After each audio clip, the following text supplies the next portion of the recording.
আল্লাহু আকবার, আল্লাহু আকবার, সুবহানাল্লাহ। বলো বাবা, তুমি আমার কাছে কি এমএসএও?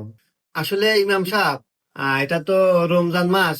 আর রমজান মাসে রোজা থাকার অনেক নিয়ম কানুন। আসলে সেইভাবে তো জানি না। আমি একটা জিনিস জানতে চাই যে আই লাভ ইউ বললে রোজা ভেঙে যাবো কিনা। অবশ্যই আই লাভ ইউ বললে রোজা ভেঙে যাবে। কি কন ইমাম সাহেব, আই লাভ ইউ করলে রোজা ভেঙে যাবো? আমি না কত মৌলবিকার কাছ থেকে, কত মুসল্লির কাছ থেকে শুনছি যে আই লাভ ইউ কইছে যে আই লাভ ইউ কলি চুমা খালি রোজা ভেঙে যায় না। আর আপনি কথা চান আই লাভ ইউ করলে রোজা ভেঙে যায়, কি বলে? হুম। আই লাভ ইউ বললে কি জন্য রোজা ভাঙবে?